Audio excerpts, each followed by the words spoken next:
आप हिंदू रहते हुए क्रोध करते थे, गाली गलौज करते थे, गुटखा खाते थे, तंबाकू खाते थे, और बौद्ध होने के बाद भी वही कर रहे हो, तो कोई फायदा नहीं है, कोई फायदा नहीं आपके बौद्ध बनने का। फायदा हुआ कि आज में पूरा एक प्रचलन चल गया, रीति बन गई है, परंपरा बन गई है गाली का जवाब गाली से देने की। अरे भाई, गाली से कभी गाली का अंत हो ही नहीं सकता, क्योंकि भगवान बुद्ध ने कहा है, ना ही वेरेन वेरानी समन्तित उदाचनंग अवेरेन चै समन्ति ऐस तमो सनंतनो, कि वैर से कभी वैर शांत नहीं होता। ईसाई भी करते हैं, फिर बौद्धों में और बाकियों में फर्क क्या हो गया? आपसे प्रश्न करेंगे, आप बोलेंगे कि भाई आप पाखंडी हो और हम विज्ञान को मानते हैं, हमारा धर्म जो विज्ञानवादी है, तो पूछेंगे आकर जो है कैसे विज्ञानवादी है? भाई तुम भी वही कर रहे हो, तुम भी पूजा पाठ कर रहे हो, हम भी कर रहे हैं, यहाँ बुद्ध की मूर्ति लगी हुई है, हम भी पूजा पाठ कर रहे हैं, हमने वंदना करी है भी जो है। तो फर्क बताना पड़ेगा, और फर्क कौन बता पाएगा? जिसको फर्क पता होगा। जिसको फर्क ही नहीं पता है तो कैसे बताएगा वो जो है?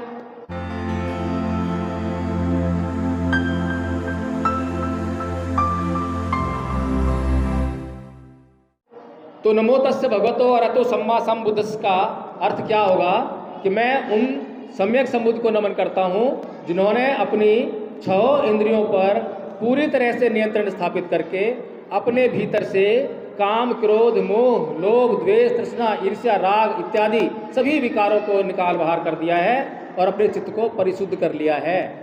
ये जो पाली में जो बोला है, इसकी पूरी जो बात है, अर्थ है, ये है।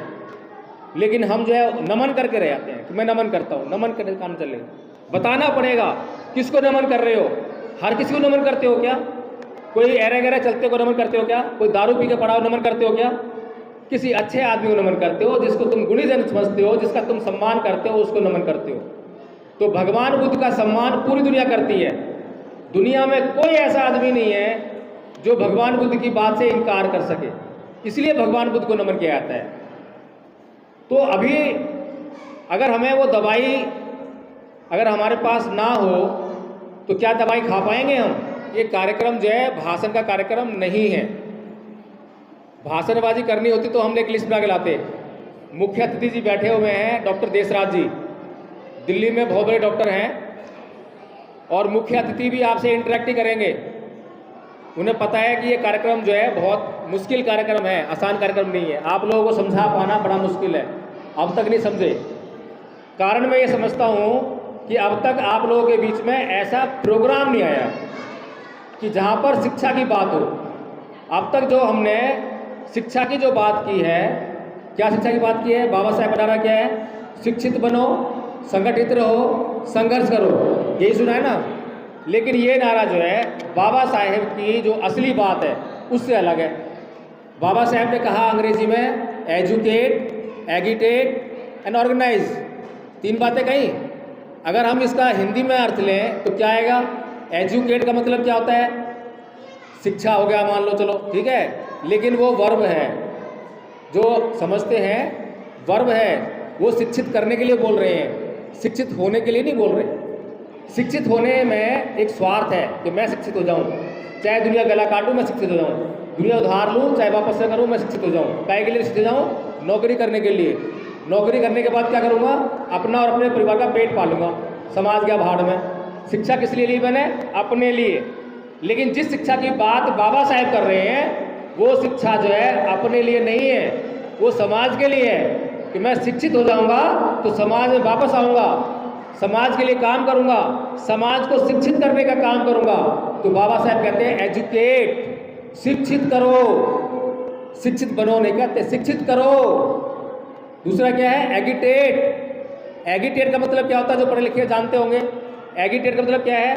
संगठन होता है क्या? संगठन को अंग्रेजी में कहते हैं ऑर्गेनाइजेशन, ऑर्गेनाइज।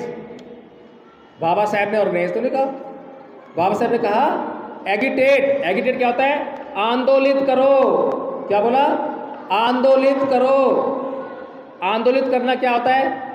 जब मैंने शिक्षा तो ले ली, लेकिन शिक्षा लेकर मैं अपने घर बैठ गया, नौकरी पाकर अपने घर बैठ गया और नौकरी के मैं मजे मार रहा हूँ, उससे मुझे पता ही नहीं चला कि मेरा समाज भी पीड़ा में है, मेरे समाज पे गाली गलौज हो रही है, मेरे समाज पे अत्याचार हो रहे हैं। जो आदमी शिक्षा से आंदोलित हो जाता है फिर वो घर नहीं बैठता। जिस तरह से कि आप इन आचार्य को देख रहे हैं मेरे साथ टीम में, ये लोग दिल्ली से चल के इतनी दूर आए हैं आपके बीच में, तो ये सब नौकरी वाले हैं।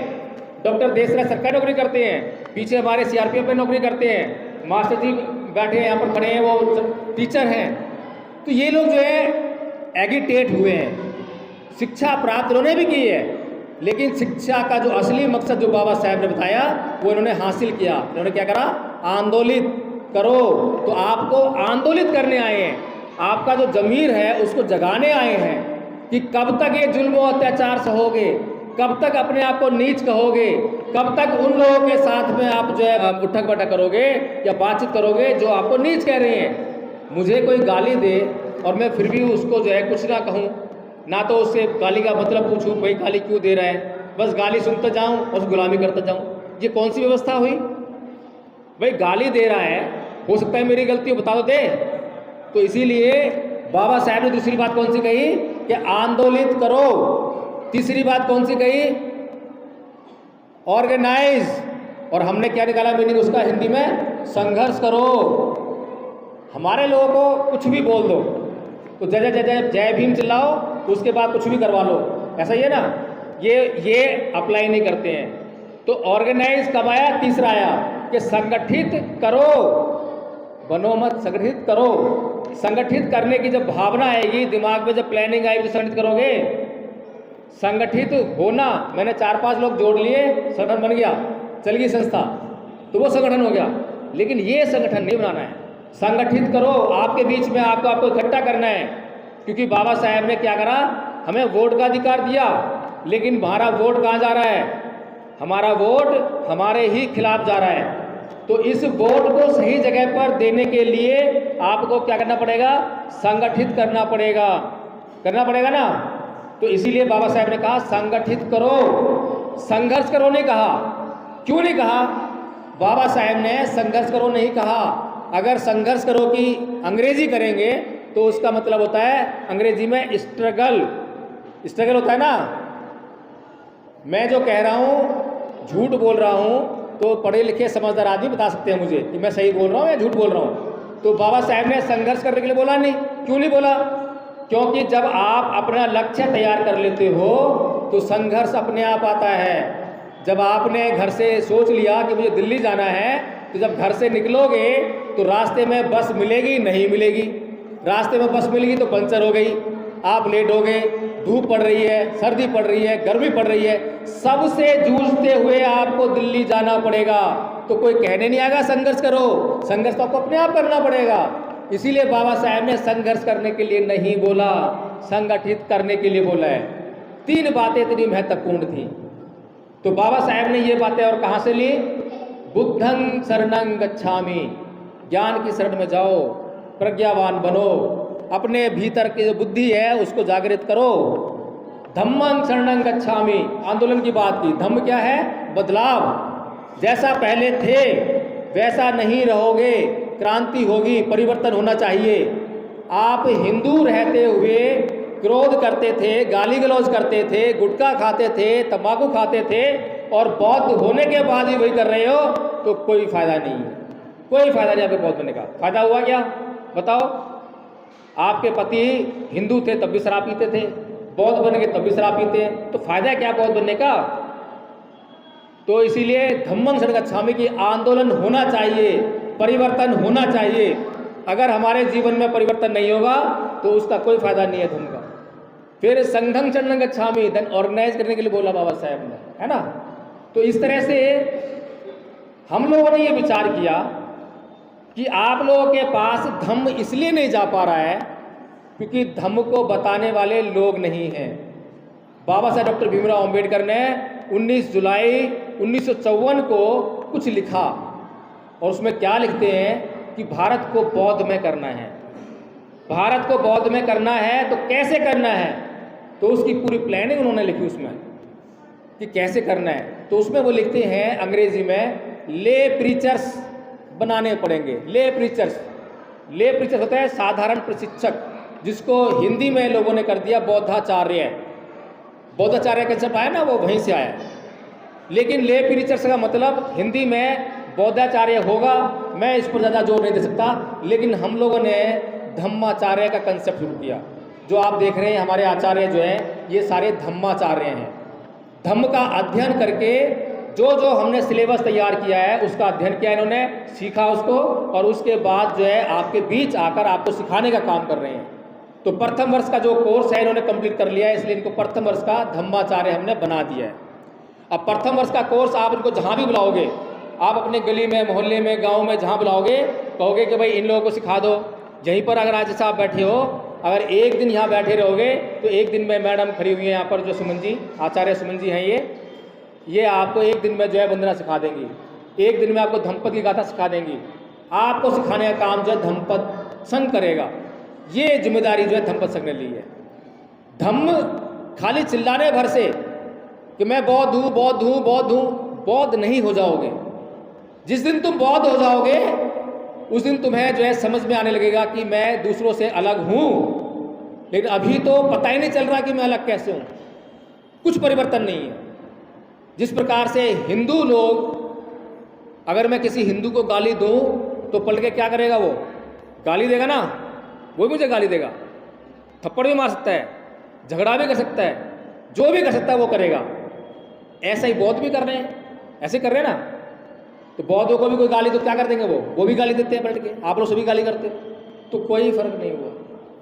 अगर बौद्ध हो तो तुम्हें कोई गाली दे तो पहले कभी गाली नहीं देनी है, स्थिर होना है, सुनना है, पूछना है, घबराना नहीं है, डरना नहीं है।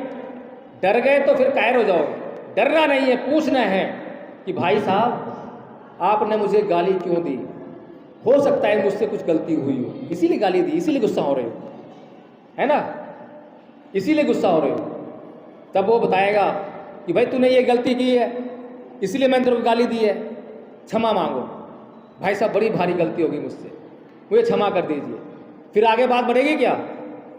ऐसा अगर कर लोगे तो बात आगे बढ़ेगी क्या? नहीं बढ़ेगी। फिर इसके बाद क्या करना है कि भाई साहब बात ठीक है, मुझसे गलती हुई, मैंने आज क्षमा भी मांग ली, लेकिन आपने गाली दी, ये सही नहीं करा। आप पहले मुझे प्यार से समझाते थे, थोड़ा सा गुस्सा कर समझाते थे, गाली क्यों दी? ये बातें कब करोगे आप? उसको कब समझाओगे?